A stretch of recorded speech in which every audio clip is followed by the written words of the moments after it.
सिंधु घाटी सभ्यता, जिसे हड़प्पा सभ्यता के नाम से भी जाना जाता है तथा अब तक की ज्ञात सभ्यताओं में सबसे प्राचीन सभ्यता माना गया है।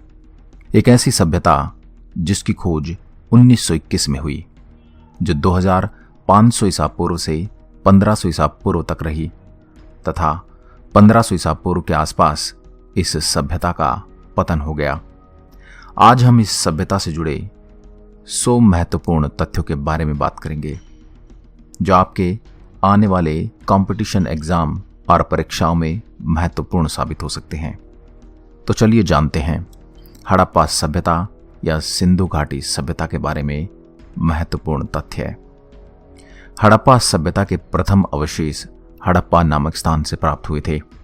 हड़प्पा नामक स्थान से प्राप्त अवशेषों के कारण ही इस सभ्यता को हड़प्पा सभ्यता कहा गया। हड़प्पा सभ्यता 2500 ईसा पूर्व से 1500 ईसा पूर्व तक फली फूली। हड़प्पा सभ्यता की तिथि ज्ञात करने के लिए कार्बन डेटिंग पद्धति का सहारा लिया गया। हड़प्पा सभ्यता को भारतीय उपमहाद्वीप की प्रथम नागरीय सभ्यता कहा गया है। हड़प्पा सभ्यता को सिंधु घाटी सभ्यता का नाम इसके प्रमुख नगर मोहनजोदड़ो की खुदाई के कारण मिला, क्योंकि मोहनजोदड़ो की खुदाई सिंधु नदी के किनारे पर हुई थी। इसी सिंधु नदी के कारण इसे सिंधु घाटी सभ्यता कहा जाने लगा। सिंधु घाटी सभ्यता के प्रमुख नगरों की खोज नदियों के किनारे हुई, जिनके नाम और नदियां इस प्रकार हैं। हड़प्पा, जो कि रावी नदी के किनारे पर है। मोहनजोदड़ो सिंधु नदी के किनारे पर। लोथल बोगवा नदी के किनारे पर। कालीबंगा घग्गर नदी के किनारे पर। रोपड़ सतलुज नदी के किनारे पर।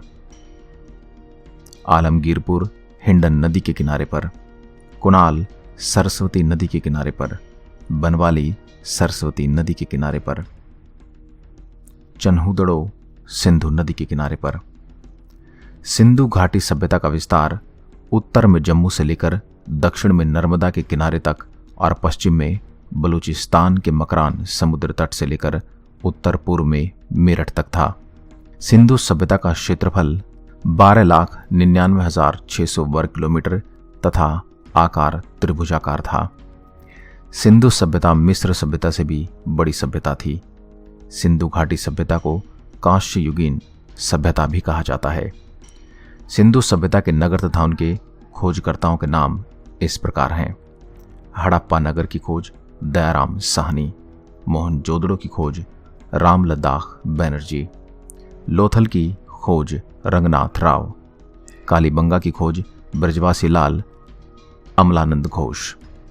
बनवाली की खोज रविंद्र सिंह बिष्ट। रोपड़ की खोज यक्षदत्त शर्मा। चहुदड़ो की खोज गोपाल मजूमदार। सिंधु घाटी सभ्यता की नगर विन्यास पद्धति ग्रिड सिस्टम पर आधारित थी। सिंधु सभ्यता के नगरों की गलियां चौड़ी व सीधी हुआ करती थी तथा एक दूसरे को समकोण पर काटती थी। अधिकतर हड़प्पावासी अपने घरों को 2 मंजिला बनाते थे। इन घरों के प्रमुख दरवाजे बाहर सड़क की तरफ खुलते थे। भारत में वास्तुकला का आरंभ सिंधुवासियों ने ही किया था। सिंधु सभ्यता की सबसे बड़ी इमारत का नाम अन्नागार है, जो मोहनजोदड़ो की खुदाई से मिली। मोहनजोदड़ो की खुदाई से एक विशाल स्नानागार भी मिला है। सिंधु सभ्यता वासियों के घरों के फर्श आमतौर पर कच्चे होते थे। सिर्फ कालीबंगा से कुछ पक्के फर्श के साक्ष्य मिले हैं। विश्व में सर्वप्रथम कपास की खेती करने का श्रेय सिंधुवासियों को जाता है। सिंधु सभ्यतावासी चावल और बाजरा की खेती करना जानते थे। चावल और बाजरा के साक्ष्य लोथल से मिले हैं। लोथल एक ऐसा स्थान है जो सिंधु सभ्यतावासियों का प्रमुख बंदरगाह था। बनावली से मिले हल के प्रमाण के आधार पर कहा जा सकता है कि लोग हल चलाना भी जानते थे। कालीबंगा के खुदाई में जुते हुए खेत के प्रमाण भी मिले हैं। सिंधुवासी हाथी और घोड़े से परिचित थे, परंतु उन्हें पालतू नहीं बना सके। सुरकोटदा की खुदाई से घोड़े के होने के प्रमाण मिले हैं। चहुदड़ो की खुदाई में एक ईंट पर बिल्ली का पीछा करते हुए कुत्ते के पंजे के निशान भी मिले हैं। सिंधुवासियों को गैंडा, बंदर, भालू आदि जंगली जानवरों का ज्ञान था, परंतु जंगल के राजा शेर को नहीं जानते थे। सिंधु सभ्यता के समय मुद्रा प्रणाली का प्रचलन नहीं था।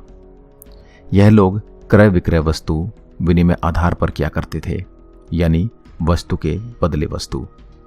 सिंधु सभ्यता के लोग अन्य सभ्यता के लोगों के साथ भी व्यापार किया करते थे। सिंधु सभ्यता के लोग तांबा, चांदी, सोना, शीशा आदि का व्यापार किया करते थे। ये लोग अफगानिस्तान, ईरान, दक्षिण भारत तक व्यापार किया करते थे। हड़प्पा की खुदाई से मिले साक्ष्यों के आधार पर कहा जा सकता है यह सभ्यता व्यापारियों एवं शिल्पियों के हाथों में थी।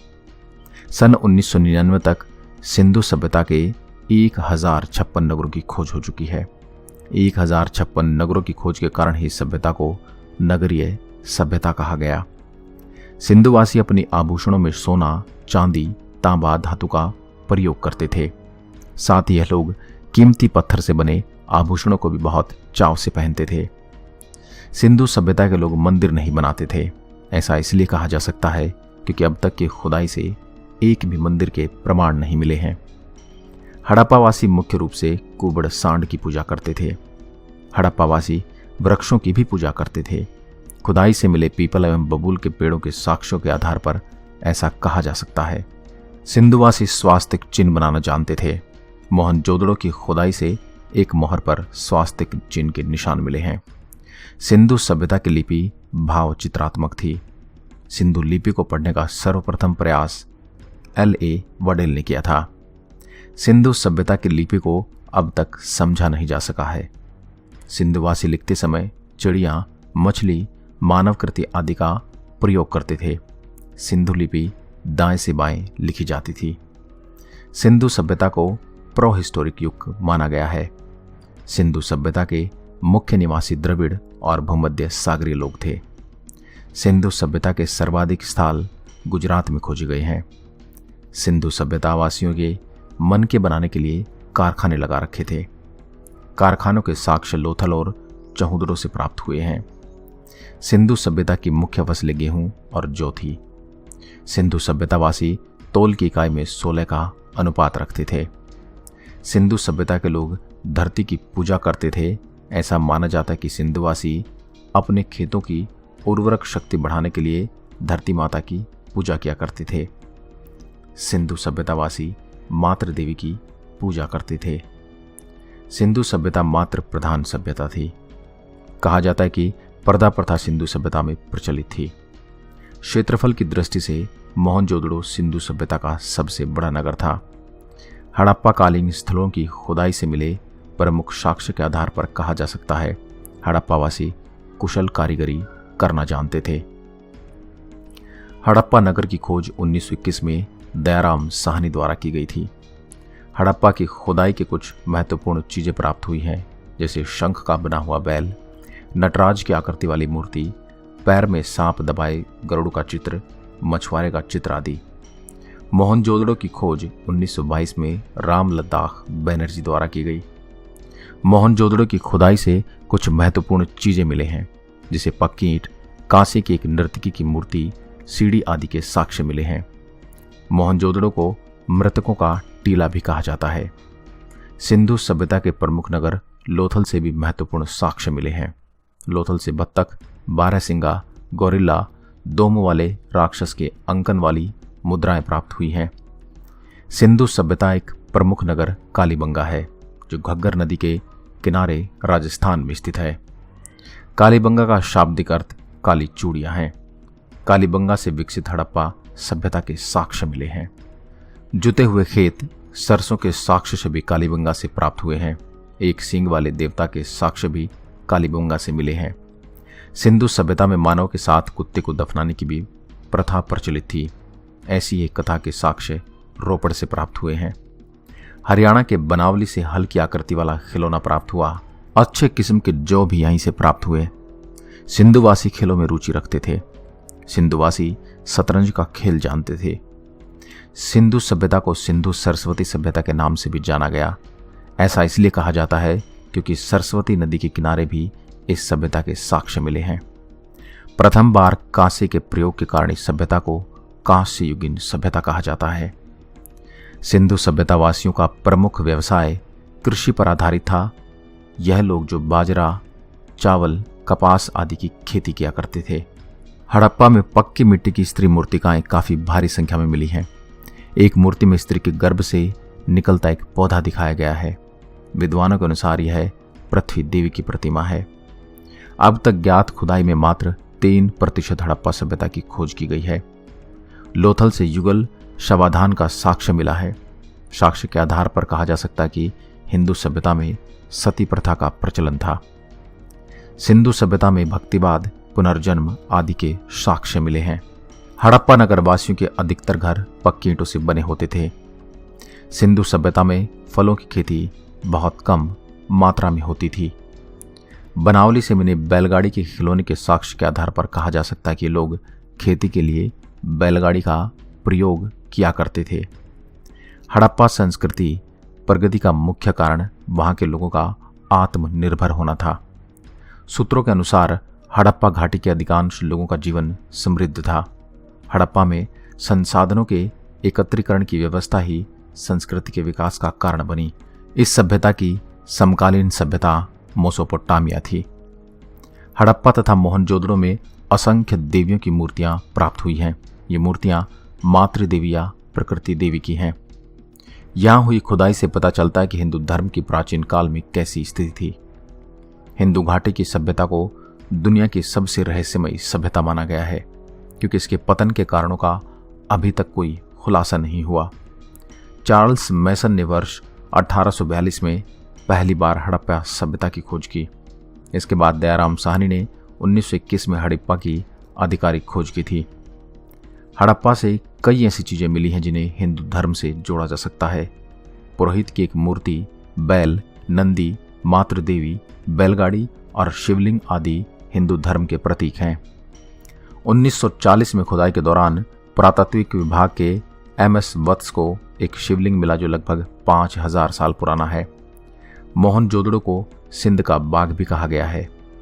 ऐसा माना जाता है कि मोहनजोदड़ो की स्थापना आज से 4616 वर्ष पूर्व हुई थी। इतिहासकारों के अनुसार हड़प्पा सभ्यता के निर्माता द्रविड़ लोग थे।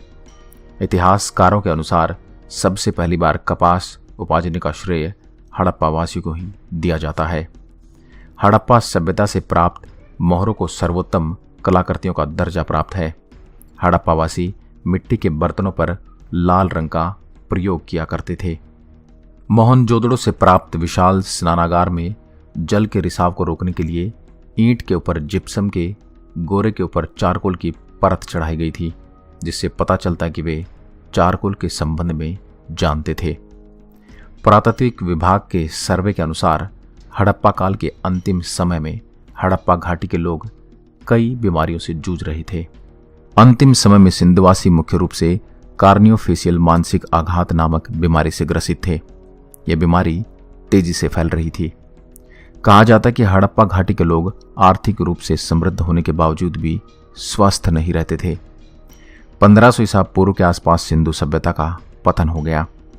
1947 में पाकिस्तान बनने के बाद सिंधु सभ्यता के दो प्रमुख नगर मोहनजोदड़ो और हड़प्पा पाकिस्तान का हिस्सा बन गए। भारत में सिंधु सभ्यता का प्रमुख स्थल धोलावीरा है। सिंधु सभ्यता के पतन के बारे में भी कई लोगों के अलग अलग मत हैं। अलग अलग इतिहासकारों में सिंधु घाटी सभ्यता के पतन को लेकर भिन्न भिन्न मतभेद रहे हैं। प्रसिद्ध विद्वान दयाराम साहनी और राम लद्दाख बनर्जी के अनुसार सिंधु सभ्यता का पतन बाढ़, जलप्लावन, जलवायु परिवर्तन आदि कारणों से हुआ है, परंतु गार्डन चाइल्ड और व्हीलर के अनुसार आर्यों का आक्रमण इस सभ्यता के विनाश का कारण बना। यही मार्शल और MS भार्गव इस सभ्यता के पतन का कारण बाढ़ तथा महामारी को मानते हैं। आशा करता हूं हमारी आज की यह वीडियो आपको बेहद रोचक एवं ज्ञानवर्धक लगी होगी, ताकि हम आपकी रुचि के हिसाब से आगे की वीडियो बनाते रहें। आज की वीडियो में बस इतना ही। एक बार फिर मिलता हूं ऐसी ही रोचक वीडियो के साथ। अगर आप ऐसी ही कहानियां सुनना पसंद करते हैं तो आप हमारे चैनल शब्दबाण को खबरी ऐप पर भी सुन सकते हैं। उसके लिए आपको खबरी ऐप को डाउनलोड करना है और